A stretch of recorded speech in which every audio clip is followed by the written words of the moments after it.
That's right! Welcome to The Know, I'm Ashley Jenkins. I'm John Reisinger. What a difference a couple years can make. When Battlefield 4 came out so broken, the developers halted work on DLC to throw all their resources at the game just to get it playable. You would never have thought gamers would just forgive them for that and move on to Battlefield 1 so easily. And now here we are, holiday 2016. Is holiday 2016? It really is. It's a holiday period now. It doesn't feel like it, but it is. I mean, this is shit show of a year is almost over. We're mid-October. Yeah. The next Battlefield game drops officially this Friday, and it's one of the most anticipated games of the year, thanks to its return to history to explore combat in World War I. But the big question remains, is Battlefield 1 good? Lucky for us, the reviews are in, gamers have been getting an early look thanks to EA Access, and we have a verdict in the shape of, yeah, it's pretty good. Yeah, good. The game is currently sitting at an average 87 out of 100 across 28 reviews on all platforms on Metacritic, at the time of writing, that is, with PC and PS4 taking a slight edge over the Xbox One version. Overall, it's taken an 8 out of 10 from EGM Now, 9 out of 10 from GameSpot, 9 out of 10 from Polygon, 4.5 out of 5 from Time. Yes, they apparently do reviews now.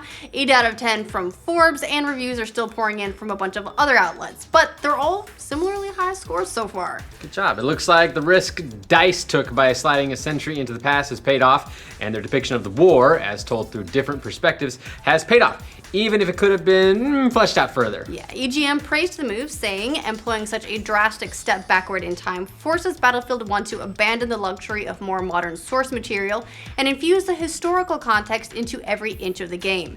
And GameSpot agreed that EA DICE splendidly interprets the 20th century as a world in technological transition while humanizing the war's participants through well-crafted, albeit fictional, narrative vignettes. That's not to say it's entirely without sin, however. None of us are. Yeah. None of us. I'm pure.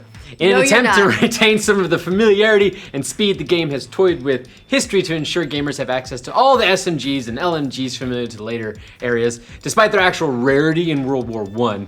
US Gamer notes, it speaks to DICE's unwillingness to fully commit to the concept of World War I shooter, pushing them to cut corners wherever possible, but in the end, it doesn't matter all that much. But don't expect it to feel just like the modern and near future settings the gamers have been treated to more recently. PC Gamer noted that the lack of things like RPGs creates a real difference in how infantries deal with tanks, and that vehicles don't feel as big a part of Battlefield 1, and many of the conquest maps seem smaller as a result. However, the presence of tanks, planes, horses, love the horses, and behemoths keep it exciting.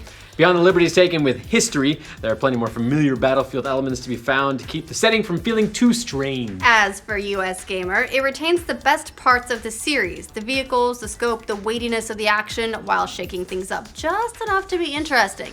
This is Battlefield as it should be, a chance to dive into a series of historical battles and have fun. And in a move that's relatively uncommon for first-person shooters, you may find that there are plenty of options that don't involve shooting everything in your way. Polygon in particular praised the mechanic, saying, sneaking in Battlefield 1 doesn't feel like a bolted-on idea or concept. Instead, it's a clearly developed set of mechanics that feels lifted directly from 2015's Battlefield Hardline. Yeah, usually Battlefield games aren't actually known for their campaigns. It's the multiplayer that's really drawn in the audience for that franchise. However, this time around, it's actually worth checking out as it's received pretty universal praise. So if you don't do that very often, consider it. That's me. Game Revolution says a memorable single-player campaign in an FPS is a rarity, and it delivers that without compromise. The campaign takes kind of an unusual form for the first-person shooter genre as well. It's composed of separate war stories, kind of vignettes that highlight the experience of the war from multiple perspectives. Telegraph admits, usually I would not recommend a Battlefield game on the strength of its single player, but Battlefield 1's war stories have toppled this tradition like a well-placed mortar to a windmill. It's very visual. Yes, good job. Games Radar adds to that, explaining each chapter is varied and distinct, providing different combat scenarios based on the setting. Because single player is a series of disconnected vignettes, you hop quickly from dogfights over the mountains to tank battles in the French countryside without it feeling forced or contrived. In fact, if anything, the complaints about the campaign are that there's demand for more.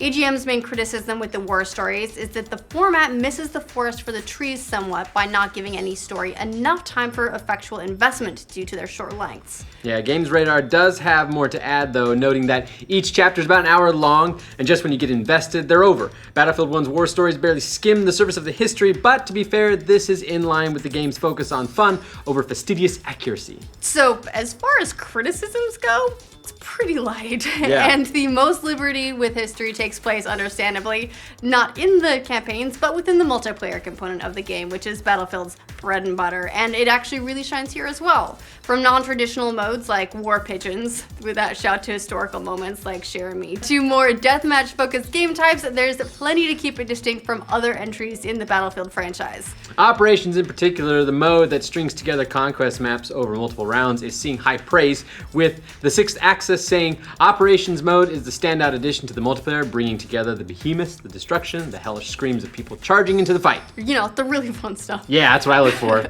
Hellish screams. It's all about the terror. Give them to me. The multiplayer will feel different as well because of the weapons, according to EGM, who says the lower efficacy of the weapons will force players to reassess how they engage enemies, as the range, reload speed, and accuracy of this older arsenal deviates greatly from the combat gamers will likely be used to, although that feedback will extend to the campaign as well. There are some few criticism about the game, but nothing that seems like a showstopper. The biggest sinner seems to be occasionally lackluster AI. In particular, EGM notes, enemy AI leaves much to be desired, so that even on hard difficulty, your foe's failure to react, flank, or recognize you as a threat siphons some of the fun out of the fights. I don't know, I kind of like it when the enemy fails to recognize me as a threat.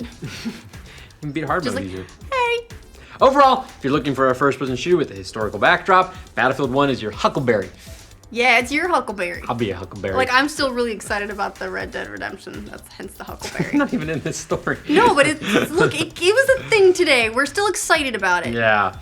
So it has the polish you'd expect from a game at this level, an interesting campaign that tries to offer a better view of history than your average FPS, and a real shift in the multiplayer. Yeah, it's not without its flaws, but then not many games are. Are you planning on picking it up Friday, or are you already playing the game via EA Access or the early enlister version? Let us know in the comments.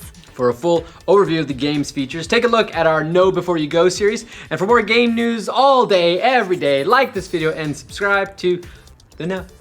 John might even sing to you. I'm not singing right now. You might sing. What am I singing? You I don't were have just any songs. singing. You were just singing. Was I singing all right there? day, a little bit. It was a little sing song, I'd say. Okay, I'll do the next no read, just all in song. Nope.